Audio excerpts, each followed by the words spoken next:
किसी बदलाव का कोई तयशुदा नुस्खा नहीं है। जो बदल पाता है खुद को, वही सबको बदलता है। ये बदल सकता है। मेरे प्यारे दोस्तों, मैं हूँ doctor Hema Pande, motivation speaker और आप सबके दोस्त। समय के संगीत में जो अपने कर्मों के गीतों को पिरोता जाता है, वही महान बन जाता है। लेकिन समय के साथ जो चलता है, इतिहास उसे भुला देता है। समय की धारा को जो मोड़ देता है, इतिहास में अमर हो जाता है। अगर आप गंगोत्री से गंगा सागर तक का सफ़र देखें तो मुर्दा भी तय कर लेता है, लेकिन गंगा सागर से हमें गंगोत्री की तरफ चलना होगा, उल्टा चलना होगा। जब हम किसी गोल को बनाते हैं और उसका शुरुआत करते हैं, सबसे पहला विरोध घर से ही होता है। लेकिन हमें उस विरोध को सुनते जाना है, देखते जाना है, लेकिन रुकना नहीं है। और यही चीज़ है कि दुनिया भर की तमाम प्रजातियाँ, चाहे वो पेड़ पौधे ले लो, पक्षी ले लो, जानवर ले लो, अपनी मुख्य धारा से कभी भी नहीं भटकते हैं। मनुष्य जरूर ऐसा है कि किसी के रोकने और टोकने से रुक जाता है। तब तो और भी ज़्यादा दृढ़ प्रतिज्ञ हो जाओ कि अगर किसी ने मना कर दिया है, वो चैलेंज है और उसे करना ही करना है। मेरे प्यारे दोस्तों, किसी को कोई फर्क नहीं पड़ता है, किसी रिश्ते को कोई फर्क नहीं पड़ता है अगर आप बिना पैसे के रह गए, अगर आप अस्वस्थ रह गए, अगर आपके सोशल रिश्ते जीरो रह गए, सब आपके कंधे पर अपना इस्तेमाल करते हुए निकल जाएंगे। आपने मंदिर को देखा होगा, वो स्तंभ, 4 स्तंभ जो होते हैं, वो परिवार की नींव की तरह होते हैं। इसमें दो राय नहीं है। आप भी वो स्तंभ है जो मंदिर की इमारत को मजबूती से खड़ा रखता है, लेकिन हर खंबे का अपना एक वजूद होता है। इसलिए ये कभी भी मत सोचो कि इतनी सी सब्जी बच गई है तो मैं इसको दे दूं, मैं ना खाऊं। इतने से पैसे हैं, क्या फ़र्क पड़ता है, अब तो हम बुज़ुर्ग हैं, प्रॉपर्टी दे दें। क्या फ़र्क पड़ता है हम बारातों में जाएं या ना जाएं, रिश्तों में जाएं ना जाएं, क्या फ़र्क पड़ता है? दोस्तों, फ़र्क पड़ता है। धीरे धीरे इंसान आपको भूल जाता है। जब आप रोते हैं, कोई आपका साथ नहीं देता है, लेकिन जब आप खुश होते हैं, ऊर्जावान होते हैं, बढ़ते हैं, तब आदमी विरोध तो करता है, लेकिन आपका अनुकरण भी करने लगता है। जो आज आपको क्रिटिसाइज कर रहे हैं, वही आपको माल्यार्पण करेंगे, मजबूर हो जाएंगे आपका सम्मान करने के लिए। नया वर्ष आ रहा है, घर का कैलेंडर तो बदल जाता है हर साल। अब कि मेरे हालात बदल दे मेरे मौला। अपने हालात को बदलने के लिए दोस्तों, खुद को अपनी आदतें बदलनी होंगी। आदतें हम बनाते हैं, लेकिन आदतें हमारा भविष्य बना देती हैं। आज खा लेते हैं, मात्र कह लेने से दोस्तों, ये एक दिन में कुछ भी नहीं बिगड़ता है, लेकिन यही आदत 1 से 2, 2 से 3 और 3 से 4 आपका स्वास्थ्य खराब कर देती है, और फिर आप कभी नहीं लौट पाते हैं, क्योंकि आदत खराब पड़ गई है। इसलिए मस्तिष्क को अपना नौकर बना के रखो, उसके गुलाम मत बनो। उसने कहा चाय पियो तो कई कप चाय पी गए। उसने कहा आज मत उठो तो हम नहीं उठे। उसने कहा कहीं मत जाओ तो हम नहीं गए। गर्मी, सर्दी, बरसात, दुनिया भर के बहाने बना दिए। नहीं दोस्तों, कोई संकल्प अगर आपने लिया है, उसको ये पता होना चाहिए, तुम्हारे दिमाग को, तुम्हारे मस्तिष्क को, कि ये अपनी ही चलाएगा, ये रुकने वाला है नहीं। इसलिए इसकी ही मान लो तो अच्छा है। इसलिए मस्तिष्क को अपना गुलाम बनाकर रखो। आप अपने जीवन के कैप्टन खुद बनो। अगर आप एक सवारी बन के रह गए तो निश्चित तौर पर आपके जहाज को कोई कहाँ ले जाएगा बता नहीं सकते। आपके समय का इस्तेमाल कोई किस तरह करेगा, ये कहना मुश्किल है। इसलिए आपकी नाव में कोई बैठ तो सकता है, लेकिन कैप्टन की सीट पर आप ही रहिए, जो आपकी भलाई के लिए हो, आपके काम के लिए हो, आपकी समय सारणी हो, आपके अपना पहनने का ढंग हो, आपके अपने रिश्तों की बुनियाद हो। आपका जैसे ही आप हटते हैं, ढील देते हैं, वैसे ही वहाँ दूसरा व्यक्ति पूर्ति डाल लेता है, अपना स्थान कर लेता है। प्रकृति का नियम ही देखिए, यदि कोई दुनिया से चला जाता है तो वो रुकता नहीं है, कुछ भी रुकता नहीं है, चलता ही रहता है। थोड़ा बहुत प्रभावित तो होता है क्योंकि आर्थिक स्थिति, और अगर आर्थिक स्थिति मजबूत है तो वो भी नहीं। तो यदि आपको खुश रहना है, संतुष्ट रहना है, शांत रहना है, तो दोस्तों अपने वजूद को बना के रखो। इत्र से कपड़ों को महकाना कोई बड़ी बात नहीं, मजा तो तब है जब खुशबू किरदार से आए, और किरदार से खुशबू आने के लिए हमें कुछ करना पड़ेगा, और जब हम करेंगे तो गोल बनाना पड़ेगा। जब हमने लक्ष्य बना लिया, कोई गोल बना लिया, तो उस पर चलना पड़ेगा, और चलेंगे तो तपना तो पड़ेगा।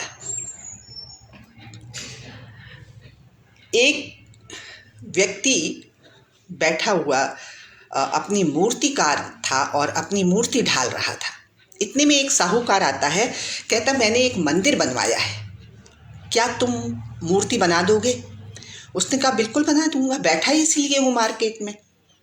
तो उन्होंने कहा तो 15 दिन के अंदर अंदर भव्य मूर्ति का निर्माण करो और उसके बाद हम ले जाएंगे। अब उसने 2 पत्थर लेके आया, तो उसने तराशना शुरू किया। जैसे ही उसने तराशना शुरू किया वैसे ही एक आवाज़ आई। तो उसने हथौड़े को देखा, उसने कहा ये क्या आवाज़ आ रही है। फिर उसने जैसे ही मारने के लिए किया, फिर एक आवाज़ आई, ऐसा लगा जैसे कराहने की आवाज़ हो। उसने कहा क्या तुम्हें पेन होता है? तो कह रहा है हाँ। पत्थर से आवाज़ आती है, हाँ मुझे पेन हो रहा है, आप मुझे मत मारो, किसी चीज़ में मत ढालो, मैं जैसा हूँ अच्छा हूँ। उसने वो पत्थर उठाकर दूसरी जगह रख दिया। अब उसने 2 पत्थर लाया था, दूसरा पत्थर उठाया और उसने तराशना शुरू किया। जैसे ही 2 हथौड़े की मार हुई, उसमें भी आवाज़ आई। बोले क्या तुम्हें भी पेन होता है? बोले हाँ। यस बट कैरी ऑन, तुम चालू रहो, मैं कराहता रहूँगा, मुझे दर्द सहता रहूँगा, लेकिन तुम मुझे एक भव्य मूर्ति में ढाल दो। दोस्तों उसने ऐसा ही किया। मूर्तिकार बराबर हथौड़े बरसाता रहा, तराशता रहा और वो पत्थर कराहता रहा। लेकिन जो बनकर मूर्ति तैयार हुई तो साहूकार ने जो उसकी तय पैसे थे वो तो दिए ही, अलग से भी इनाम दिया, क्योंकि वो भव्य मूर्ति बनकर तैयार हुई। मूर्ति बन गई, उसके कष्ट भी खत्म हो गए क्योंकि अब तराशना रुक गया था और अब उसकी जय जयकार होनी थी। जब मूर्ति लग रही थी तो भव्य जय जयकार होनी थी, इसलिए साहूकार अब उसे ले जाने लगा और साहूकार ने उस मूर्तिकार को भी न्योता दिया। जाते जाते बाहर एक पत्थर पड़ा था, तो उसने कहा ये पत्थर क्या मैं ले जा सकता हूँ? बोले ले जाओ साहब, हमारी किसी काम का नहीं है, जो दर्द नहीं सह सकता है ऐसे किसी काम का नहीं। लेकिन आप क्या करेंगे? बोले मैं मूर्ति लगा दूंगा अंदर और ये मंदिर के बाहर पत्थर नारियल फोड़ने के काम आएगा। और मूर्ति लग गई अंदर, पत्थर लग गया बाहर। अब जो भी भक्तगण आते थे मेवा मिष्ठान मूर्ति पर चढ़ाते थे और नारियल फोड़ते थे उस पत्थर पर।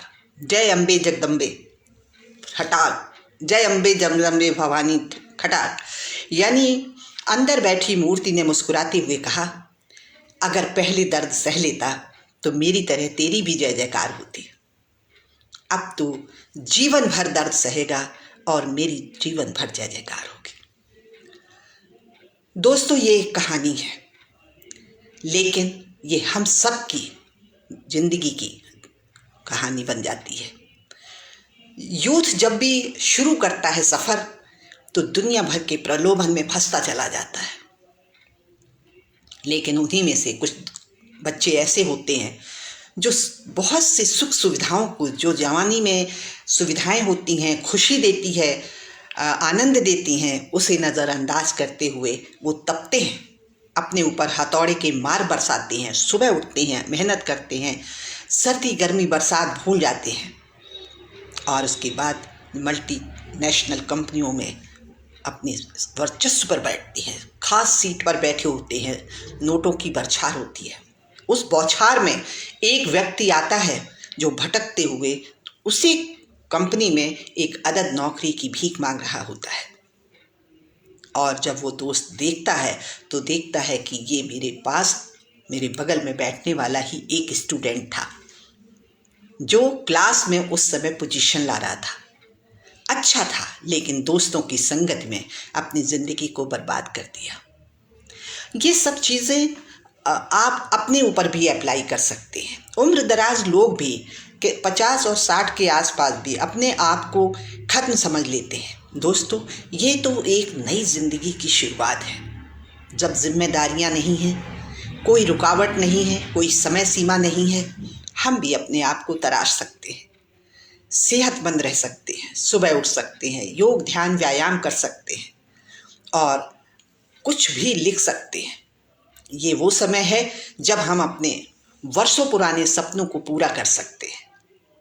कोई बच्चे को स्कूल नहीं भेजना है, किसी के रोने और चिल्लाने की आवाज़ नहीं है, किसी के रोकने टोकने सास और नंदों का कोई बहाना नहीं है। जहाँ सिर्फ हम हैं और जो मन में आए वो कर सकते हैं। इसलिए आज भी वक्त है, जो चंद वर्ष मिले हैं उन्हें ये कहकर गंवाना ठीक नहीं है कि अब क्या करना है। यही तो वो समय है जो हमारे लिए बड़ा कीमती है। हर दिन, हर घंटे, हर समय ये हमें इस्तेमाल करना है और उन आदतों को अपनाना है जो हमें ग्रो करती हैं, आगे ले जाती हैं। और उनमें सबसे अच्छा है कि हमारी संगति बहुत अच्छी हो। और मैं जानती हूँ कि आपके पास बहुत अच्छे दोस्त हैं, और अगर नहीं हैं तो किताबों को अपना दोस्त बना लीजिए। उन किताबों को अपना दोस्त बनाइए जो किताबें आपको आगे ले जाएंगी, जो आपकी हॉबी हो, जो आपका क्षेत्र हो। सभी विषय में विशेषज्ञ होते हैं, वो अपनी ज़िंदगी भर के अनुभवों को लिख देते हैं। आप उनका लाभ उठाइए। आप उन दोस्तों को चुनिए जो आपके उत्साहित करने वाले हों, ऊर्जावान हों। किसी और को क्रिटिसाइज़ करते रहना और अपने समय को जाया करना, दोस्तों, शाम तो ढल ही चुकी है, रात कब हो जाए कुछ कह नहीं सकते। इसलिए अपने को पूरी उत्साहित होके, ऊर्जावान होके आप अपने सपनों को पूरा करिए और आने वाले समय में अपने पैरों के निशान इतिहास के पन्नों में छोड़ जाइए। बस चलते चलते 2 शब्द कहना चाहूँगी कि आसमां कौन कहता है आसमां में सुराग नहीं हो सकता, एक पत्थर तो तबीयत से उछालो यारो। जय हिंद, जय भारत, नमस्कार।